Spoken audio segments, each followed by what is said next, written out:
Have you heard the news? There's a new comet in town. So on August 11th, it was discovered in Japan, and it is C 2023 P1 Nishimura.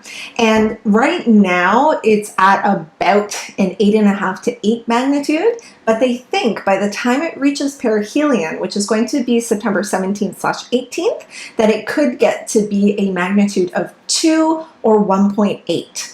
So for reference, when we talk about magnitude, this is how bright it is. The lower the number, the brighter it is. If you remember Neowise was a magnitude of 1. If we remember the glory, the one good thing about 2020. So the fact that Nishimura could get to be almost a 2 or more than a 2 is pretty darn exciting.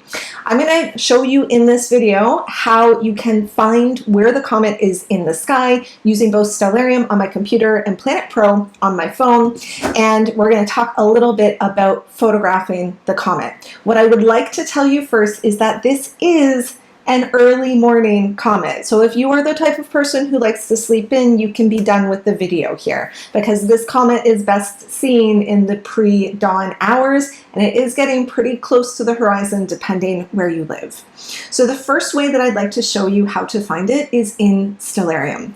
Stellarium is a super amazing software. If you don't have this downloaded onto your computer, this is the computer version, not the web app, this is not the phone app. If you don't already have it downloaded, I highly recommend using it. I just taught this in a free training to a bunch of people signing up for my classes, and it is such a powerful training. However, the comet was just found August 11th. I'm recording this on August 23rd, so it's not in here. If we go and we search for it, so if we go into search window and we start typing in, nothing. Vanishing galaxy. That's not going to help me. We have to load it in. So to do that, we're going to go to the menu on the left, and we're going to go down to the configuration window. So we'll click on the configuration window. When you open it up, it might be on any one of these. If you've had it open previously, it'll be wherever it is, or it'll just go to main. Go to the rightmost, which says plugins. And then here, lots of things, but we're going to go down to where it says Solar System Editor. Now we will click Configure. When we come in here, there are a few places that we can be. We have the configuration file, solar system, and about. We want to go here into the solar system. And basically, this is all the stuff, right? We don't need that. We are going to import orbital elements in MPC format. You don't need to know what any of that means, just click it. Now, when we come in here, you are going to see it looks like this. I had to get rid of that. I was doing it earlier and I thought I should record this. My students are going to want to see it. So come in here. We are going to click on Comets because it's a comet, and we want to download a list of objects from the internet. I'm going to recommend you click on this and click the Gideon. So click Gideon, and then we're going to click down here where it says Get Orbital Elements. Now this is bringing us up the list. So what we can do here, it'll have the whole list. You can scroll if you want. You can just put in, start to type in Nishimura, and here we can see we have two options. We want C 2023 P1. Click on that, and then we're going to click Add Objects. Now this exists. Stellarium now has imported the data, and it understands where to find it. So now we just go through the Xing of everything, and we're going to bring up our time and date. And I'm going to bring it, I know this is a morning start, so I'm going to bring it, we're going to come to the darkness.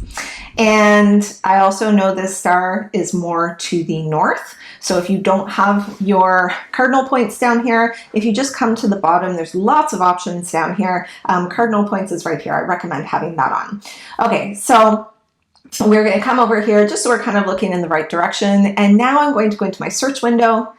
And if I now start typing in Nishimura, here we go. So I'll click on this, and it's taking me down to where it is. So it is currently underground. So let's bring it up And here we can start to see it coming up. So where I'm at, this is set for my location. I am just outside of Halifax, Nova Scotia. We're at about 45 degrees north latitude. Where it's going to be in the night sky will be different depending on where you live. And of course, this is going to change as time goes. But right now, I can start following it and I can see where is it going to be. And I can watch it come up. And as long as you have on atmosphere, we are going to start to see when the background is going to start to get a little bit brighter, and it's going to tell us, oh, actually, we are starting to now lose full dark. So you can see this is not a comet that's going to be getting up super, super high in the sky. This will let us see where it's going to be as it goes and moves through the sky. So let's actually fast forward to say September, let's go September 8th and take a look. So here we've got, whoa, bright, bright Venus. So here we can see in September 8th, it's only rising up now where I'm at just after 4:30 in the morning. If we take it to perihelion and we take a look, where is it at? Where are you? It is still minus 19 right now. So where I live, it's going to be pretty darn difficult to see it when it's at perihelion because, hello, sunlight. When does it come up? Oof, rough. So I'm not going to be getting it at this time unless I go somewhere far away. And actually, I am going to be a little bit farther away. I'm going to be in Arizona. So why don't I, just while we're here, why don't I go in here and put in Phoenix, which I can never spell, Phoenix, and let's take a little look-see here and see if I get any better luck. Nope. I do not. So we can see here that it's rising up after the sun. So it will be a naked eye object, but it really is going to depend where you live. So that's how we can see it here in Stellarium. And I recommend that you do this and you see, okay, when am I going to be able to actually look and see the comet myself? So that we can plan about when we're actually going to go out and shoot. Now, in terms of on our phone, so I'm going to open up my phone here. I'm going to go into an app called Planet Pro. This is a really fantastic app, and I am going to record my screen on the app so that I can show you exactly what to do. So basically, when we're here inside of Planet Pro, right now I have it on Milky Way because that's what we would generally be looking at. But we want instead to now go look at the stars, comets. So in the upper left-hand corner, there is the hamburger menu. Click that, and we're going to go down to where it says Ephemeris Features. From there, we can click on what says Stars and Star Trails.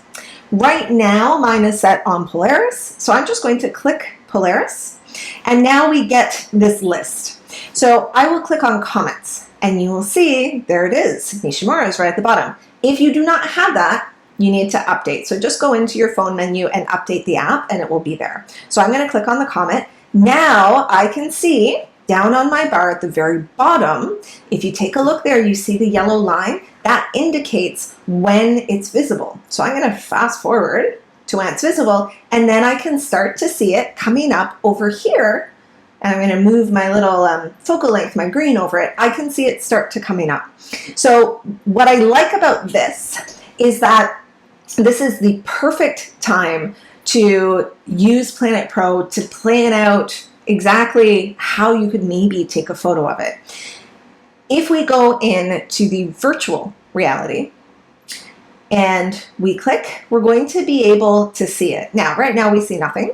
That's because I'm looking underground. I'm going to click and hold on the comet and it will automatically center me. So what I would recommend if you do this and you go into virtual reality and you can't find it, just click and hold on the comet name and it will recenter you on the comet. So here I can see literally when it is coming up based on the topography.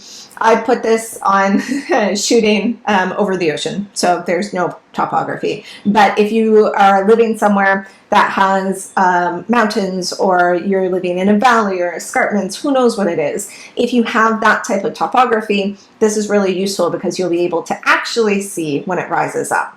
So here I can see it. I can even go in with my focal length, and let's say I might put this to 300 millimeters. If I wanted to get this just as it's rising, I could start to see, okay, when is it actually rising? What is the actual direction? And when I back out, it will show me. So I can move it around and say, well, okay, where would I want to shoot this at? So I'm just going to zoom out here.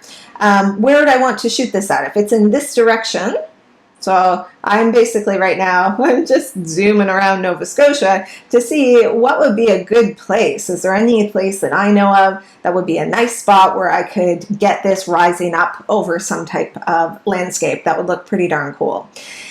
Of course, with this, we can go forward in time. So I'm taking us forward in time here, and we can see that I still have visibility throughout August. But what if I fast forward and let's go to something like September 9th, and we take a look. September 9th, oh my goodness. September 9th is when we're starting to lose it. Here where I'm living in Nova Scotia, you can see there's a very teensy little yellow line. So this will let you visually see, okay, where is it the comet going to be? And it will let you plan out those shots. Now, if we talk in terms of how to photograph it. Number one, you're going to need a tracker. Number two, you're either going to need a scope or a long telephoto lens. This is not yet a super big comet. Who knows though, what we saw with Leonard, what we saw with Neowise, it had a really beautiful tail on those, and we might get that with this comet as it brightens. However, at this time, when it's just starting to get going, you are going to need a much longer telephoto lens in order to be able to actually capture it and get anything of the tail. Okay, I hope that was helpful. I am super excited to get to see your photos. So please, if you do get some photos, come find me on social media. So at Christine Rose Photography, Christine is with a K. I'm on Facebook, I'm on Instagram. I get super excited to see photos of this from all over the world. So please, if you get out there, if you shoot it, let me know because I would love to see it. Thank you so much. Take care. I'll talk to you soon.